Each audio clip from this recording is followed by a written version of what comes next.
Hey, what is up? Now, there are three things you're going to definitely need to buy your first house or your next house, which we're going to discuss with real estate broker George Flores. Comment, give me the list to get a free PDF of the full checklist. So please like if you like and subscribe so you can stay muy macho. I hope my name tag doesn't blow off. Does it say the muy macho? It says, hello, my name is Muy Macho. Is it? Yeah. Okay. Well, now it is. And do you know what that means? No, Are you sure? You know what it means. no, I'm pretty sure. What does it mean? Very macho. No, what does it mean? Manly. Okay, there we go. There you see. Because it's a dude focused Yeah.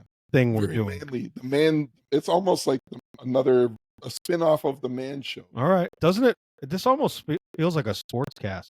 And we're here with George. Yeah, we're going. Let's break it down for him. Back to you, Bill.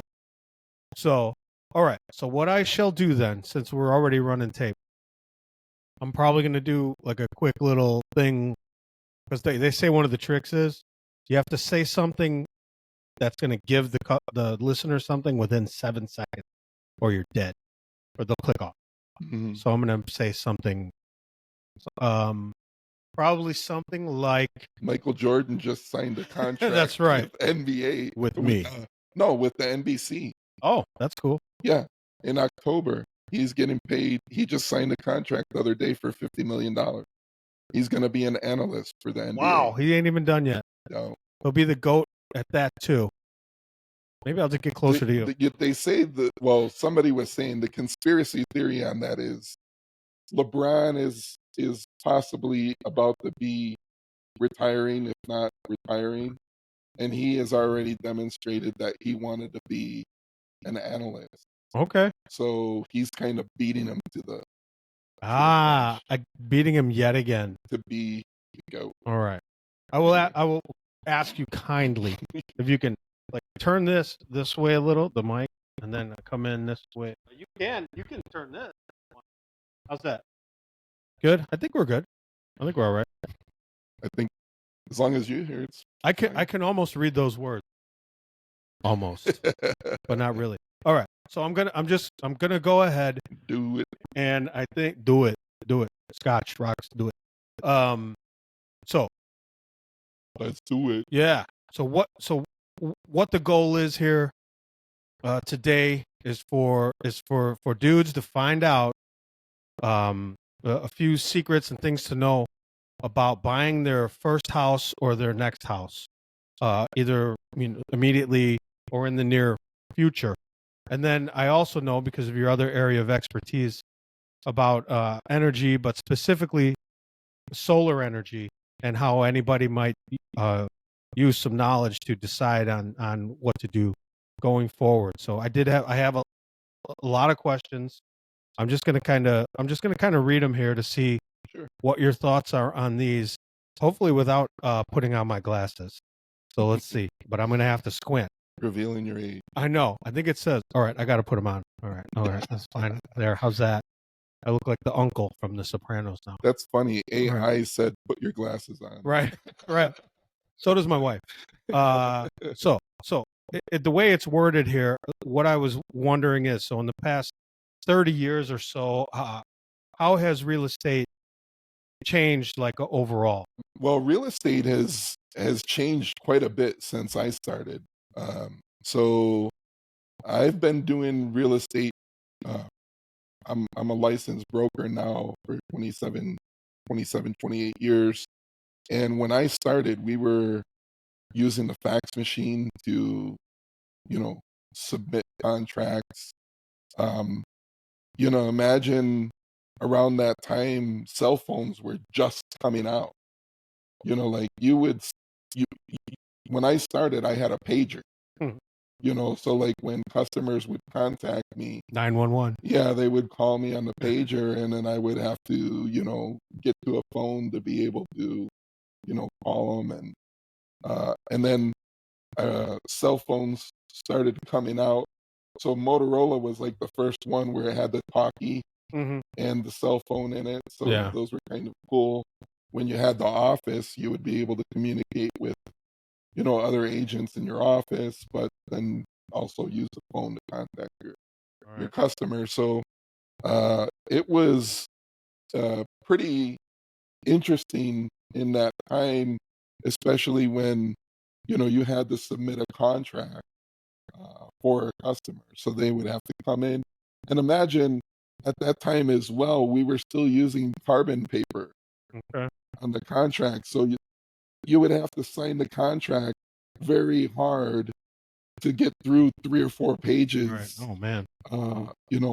and then the last page was like very barely legible, because if the person that pressed hard, you might not even see the signature.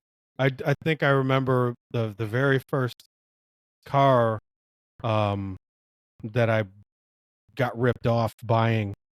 I think they gave me just that last copy, which you could barely read. So So you yeah, can see yeah, the yeah. the interest rate or the terms, right? Right. It's very blurry. Not that I cared at the time. But so what would you say to somebody, like how has it improved if you're either a young family man or young single guy? What is so much better now for that person who's going to buy their first condo or first home compared to then? Well, back then, people, in order to go and actually see the house, you had to be there in person and go in physically to inspect the property and look at it and see if you liked it. Now you have the ability to be able to buy a house without even stepping foot into it. Hmm. So uh, in the early years in real estate, we did transition into what were virtual tours, which was kind of like the precursor to what we have now.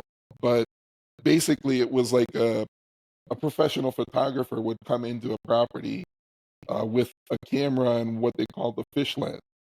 So the lens would be kind of like a mirrored ball. Mhm. They would, you know, face down and the camera would be facing up. They'd place it in the center of the room, and then we would walk out of the room, and then he would press the button, take a picture, and it would do a Okay. 360 photo of that room, and Like you would do that in every room. the Matrix? Kind of, yeah. And that, yeah. Yeah. So it's kind of like that, and that was kind of like the vanguard of technology at that time. So So so when you say virtual tours now and virtual purchases, what would you tell, like if somebody decided right now, I want to buy a house, um, what should be their first move, and financially, what should they be prepared for? yeah, so right now it's very important to first of all get pre-qualified. Or I would even go as far as being pre-approved. That was kind of always the thing.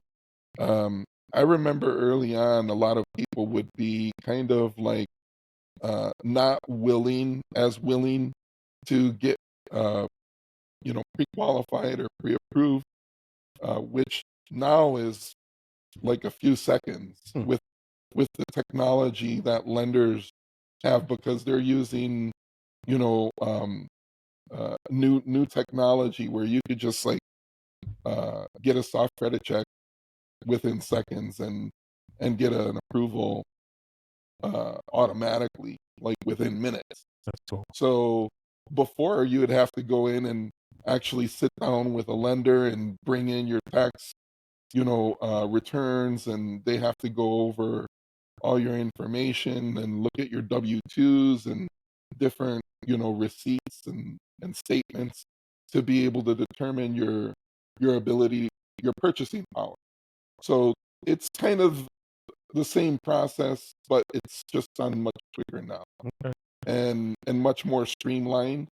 So it's very important for people to do that. And I think one of the things that when before people were kind of not so willing to do it right off the bat is they felt like that kind of like was committing them, or two, they didn't have the credit worthiness, Mhm. and they just wanted to get out and look at properties. But, the thing is that when you find something that you like, you need to be ready to move and, make decisions.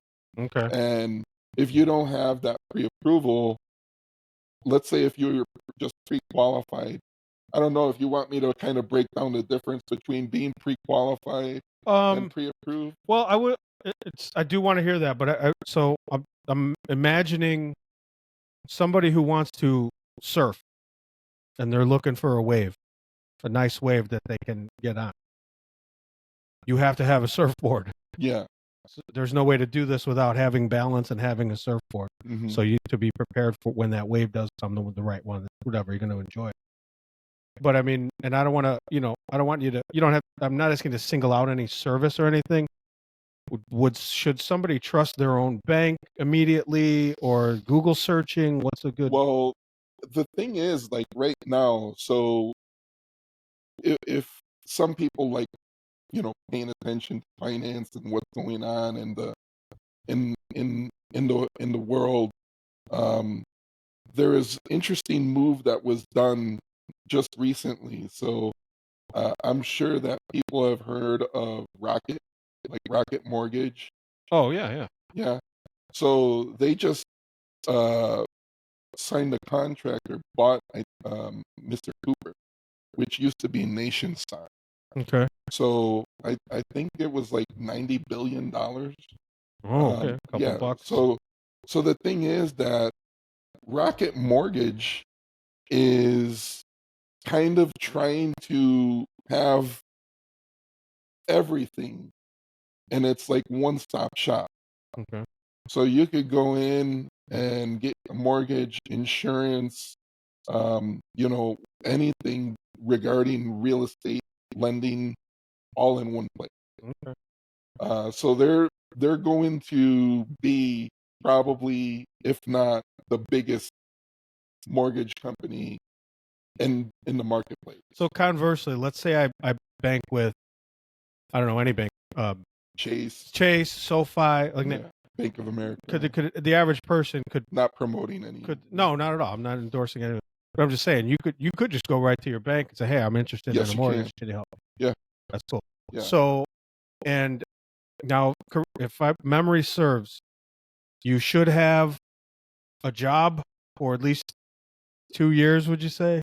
2 to 3 years. Yeah. Okay. And if you were picking, like doing a calculation on the house you wanted to buy or condo or whatever, what percentage to be able to catch that wave that you want of the buying price or I mean asking price as a down payment? Yeah. So you're probably going to, well, it depends on what you're, looking for. And then also, um, it could be like if this is your first time ever buying a home and you're a young person, probably the best avenue for you to go down is an FHA loan, which is basically a federally, assisted loan. So that will give you a lower down payment requirement of 3%. So 3%. Oh, yeah, so like if we're looking at a home at 100,000, which you probably won't find today, then you're looking at $3,000, Okay. down payment. So, that's easier compared to a conventional loan that requires 5% down.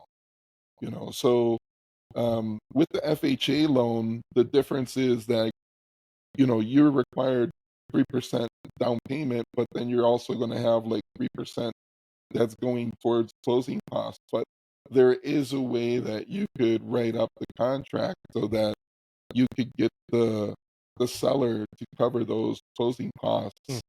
So you're kind of like, let's say, you know, you're buying a property for $100,000. You increase the price that closing cost, $3,000 because you're 3% of the closing cost.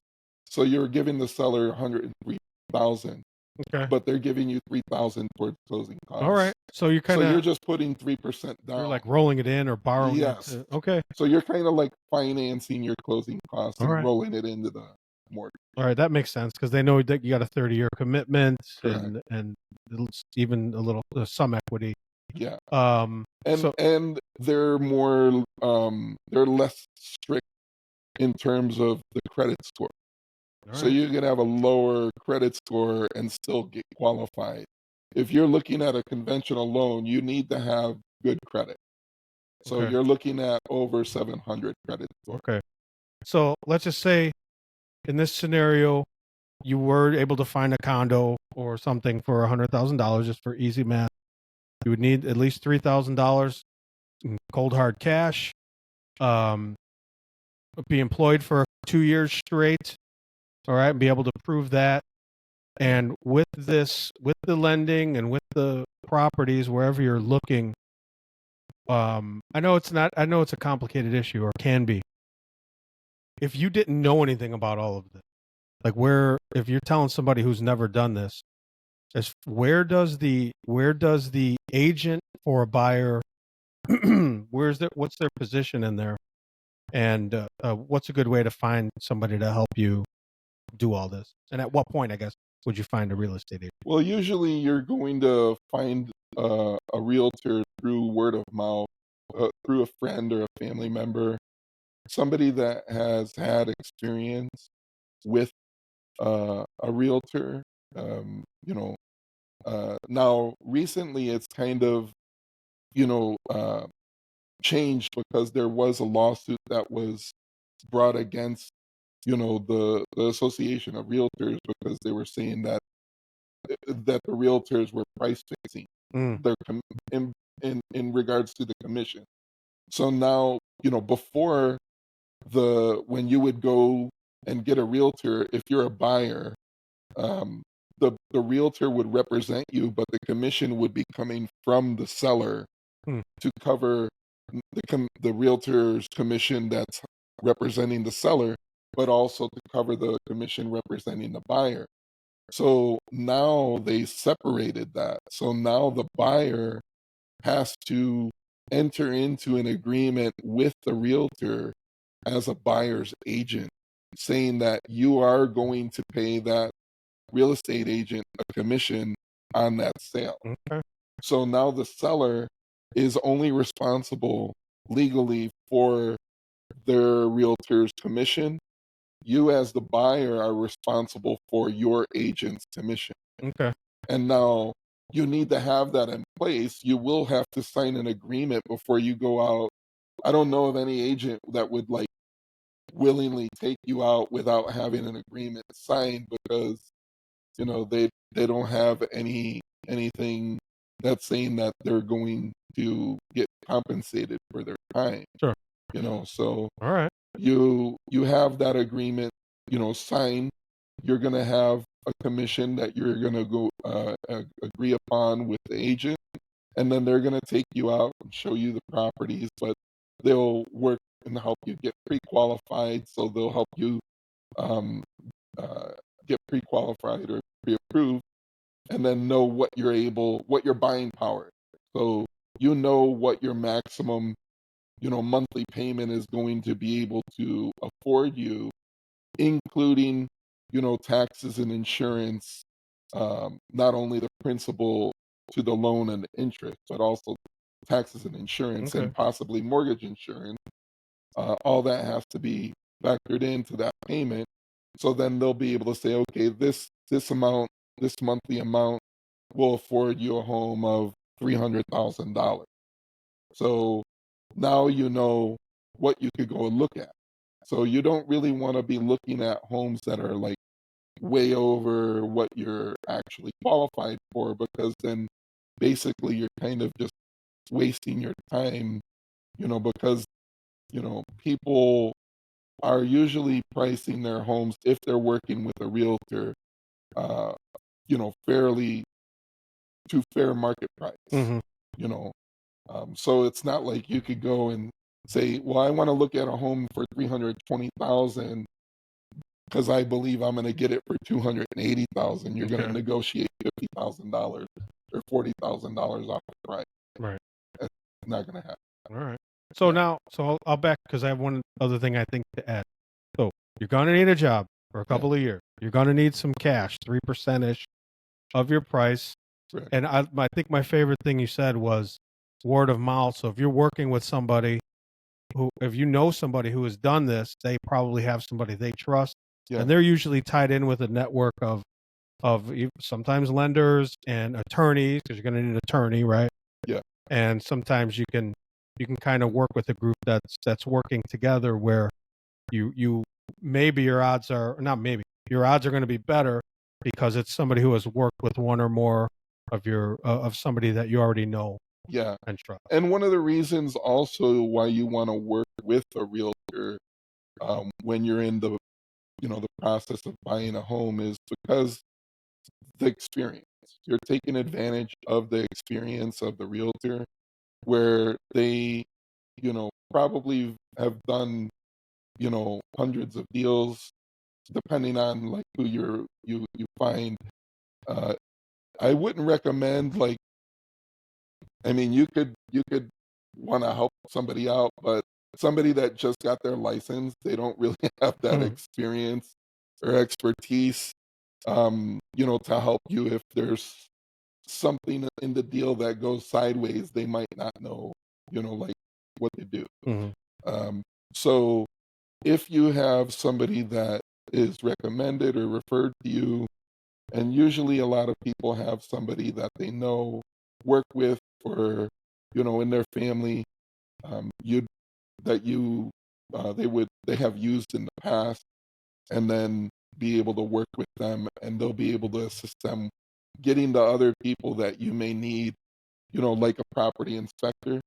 So, like one of the things where people don't think of, because a property inspection could be like, $300-400. Mm.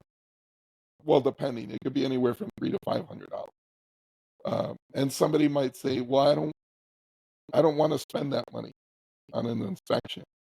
I could bring my uncle over and take a look at it." And then the uncle comes in and he'll pull a few marbles out of his pocket and put them on the floor to see if the house is level, and weird stuff like that. Uncle Lou, Yeah, the exactly. marbles he hasn't lost yet. Yeah, they go in and flush the toilet, and then go around the house and put all the showers on and all the faucets on, Right. and then come back and say the water pressure's low, stuff like that. So, you want to get somebody that is actually an inspector, because people don't realize or think about this is actually one of the places in real estate where people could lose thousands of dollars because they go into a house, they don't have it, properly inspected, and then later on you could have an issue with the foundation, where the foundation is settling incorrectly, and then that could be a 20, 30, $40,000 repair. Mm. There could be an issue with the roof where you don't know the roof. People could look at a roof and say, "Oh, that looks fine," and then it turns out that it's not fine. Yeah. Or there could be mold or radon, something in the house that wasn't foreseen, and then later on down the road, you're going to pay tens of thousands of dollars to get that repaired, and there's nothing you could do about it. Yeah, money pit kind Yeah. of thing. So, yeah, thank you for that. And before, because I do have other questions, but I just want your opinion on this as well. I've heard a saying where it says, "Buy your second home first." I want to make sure I understand that. Or what are your thoughts on that? Like buying up instead of buying a house and then buying a better house years later. Like, what exactly did it mean? Do you agree with that? Or... So I would say that initially a lot of people will buy off of emotion, and then later on try to justify with their mind. Yeah, that's You how I know? bought this shirt. All right, buyer's remorse. The dots. So like to give you an example, I remember the very first house that I was looking at to buy. I bring my wife with me, of course, to look at the home, and we walk through, and my wife absolutely loves this house. And one of the features that it had was a swimming pool in the backyard, and they had dug down, let's say 2-3 feet, so the swimming pool was kind of settled into the ground with maybe 2 feet of it exposed and had a nice little deck around it. Mhm. And so it was very much a home where you could invite people over and have a lot of nice times there, right? But that was the backyard. The house itself was a frame house. It was not anything that was special or beautiful. Mhm. It really wasn't a nice house. But my wife uh, saw this and fell in love with it emotionally, right? So I'm going in as a realtor. So my vision, my mindset is completely different. Mhm. I'm thinking business. I'm thinking price. I'm thinking down the road, resale. Is this home going to be home that's going to be able to easily sell, you know? And it wasn't. And it was going against everything that was within me. Mhm. But because my wife loved the home, I wanted to make my wife happy. Sure. And At least I once. submit the contract on the property. Something went sideways on the deal, and thank God ended up getting the contract canceled, and then ended up buying a much better home Okay. for a much better price. And it had everything that I was looking for, but she still loved. So So would you say that you, because of the circumstances, you got your second home first, or would that first choice have been something you would have had to? yeah, so like initially, what a lot of, like I was saying, a lot of people will do is they'll buy off of emotion, and they're not thinking further down the road, Yeah. because you gotta.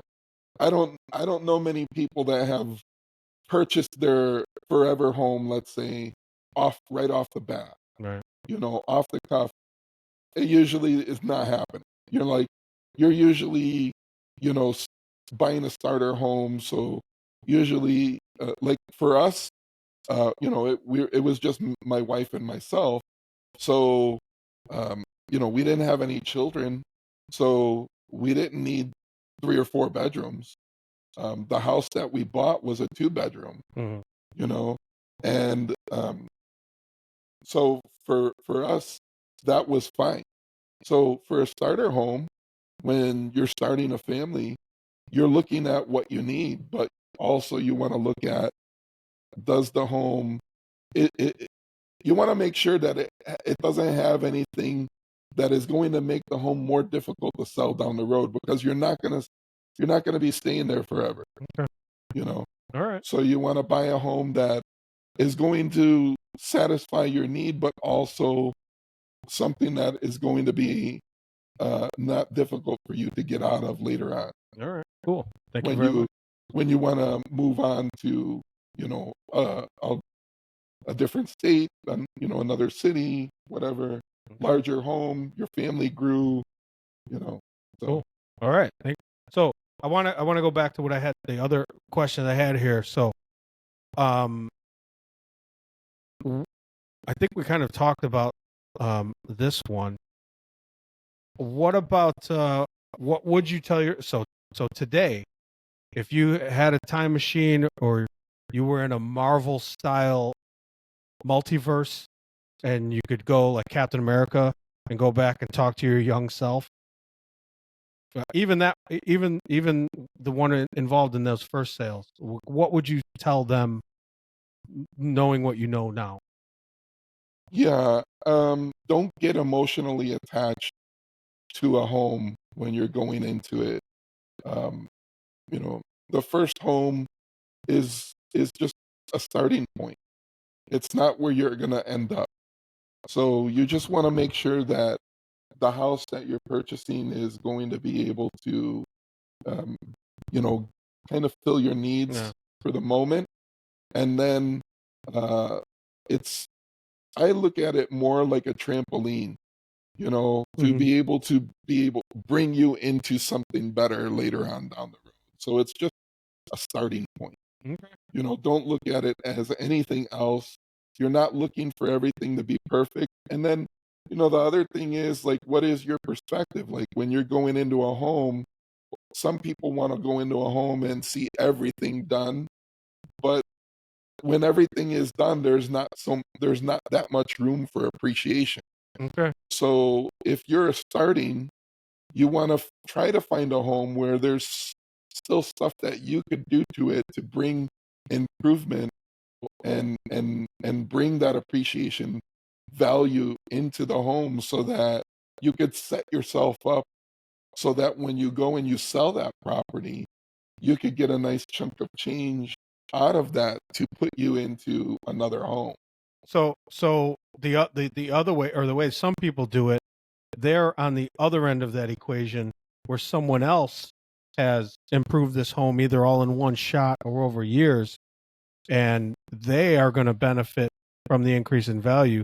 So really, you would be paying for all the improvements they did, Yeah, while they've gotten to enjoy them over these years, yeah. and you're kind of, so all right, that makes sense. And then the home already has the improved value. So now if the home has that improved value, now you're just going to sit on the home and kind of hope that the I mean, there's nothing else you could do to the Yeah. home other than hope that the value around the home and the community appreciates for you to get more value. All right. Because you wouldn't be able to add much more value if it's already Exactly. all done. All Yeah. right, cool. Yeah. Well, thank you very much. So, is there anything else you want to add about real estate, or not just a guy? I mean, I know it's muy macho, but this information is really for everybody. Yeah. Is there anything else you want to add about real estate, like for the future? What do you see happening with real estate markets, the real estate business transaction? So right now, it's kind of um, a little different for new home buyer, or like younger people to come into the market, the home buying market, because of the price, and basically a lot of the property value is kind of high as Mm. well right now. So when you're looking at a couple that maybe just got married, they might not be able to easily afford a home and to get a mortgage right now, compared to how it was 20, 30 years ago, or even 10 years ago. Mm-hmm. Because now they could come into a situation where their mortgage payment could be $3,000-$4,000, for a home, and Wow. they could go and rent an apartment, and even like rents are kind of high now as well too. Yeah. So they could be renting an apartment for $2,000. So it's difficult for them to find a home where their mortgage could be $2,000 in this time. Yeah. So it's kind of hard. Hopefully there is. There'll probably be some sort of correction in the market um, right now, but uh, it's kind of hard to say what's really going to happen. Yeah. But definitely, if you have the opportunity, uh, in my opinion, it is always going to be good for you to get into real estate.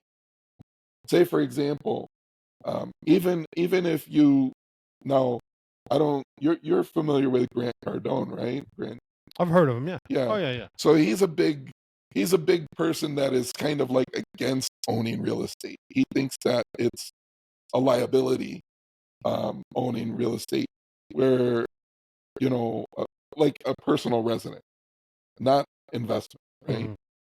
So, but I don't see it that way. I think that it is better for you to own your home and have the control and the dominion and ability to do what you want on your property, Yeah. right?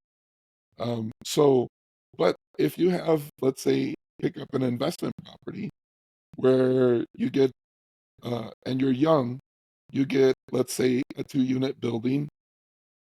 You buy that property, you get it. Let's say it's in decent condition. You rent both of those units out. You're collecting a rent that will cover the mortgage and cover the maintenance and the property taxes, insurance on the property. Let's say you're not getting any profit, any income out of it. It's just covering the property. This is a good thing, because imagine you just let that property, you know, continue to ride where the tenants are basically covering all the expenses, and you allow that to happen for the next 20 years. You have children, and then by the time they're going into college, you could take that property, sell it, and the by that time you're almost paid off. Mm. And then you probably when you sell that property, you could get $300,000-$400,000 for that property. Guess what? Now you have the ability to pay your children's Yeah. college education. Or if they want to start a business, give them money to do a startup or something like that. Yeah. I mean, it's another way of like kind of creating generational wealth, or just kind of creating the opportunity or the ability to be able to give your children a better beginning in their life. Yeah. That's a great idea. If you have, there's a great thing to do for the future, because it will continue to appreciate almost all the time. I'll tell you my 2 cents um, about all of these decisions when it comes to real estate. This is for anybody. If um, if you've always wanted a 4-bedroom house, I would just say, oversimplify it. Look at some 3-room, 3-bedroom. All right, you never know where your family's going to go. If you always wanted to live in this particular neighborhood or this particular town in your area, I would say consider maybe adjacent areas or areas nearby, similar to what you're saying about the value of the home. Consider a place that still has room for growth, that hasn't already exploded, and now the costs are Exactly. very high. Yeah. So That's definitely, those are valid and important points when you're looking at purchasing a property. It's important to take that into consideration, because it's going to help you, and set you up, better in the long run. Cool.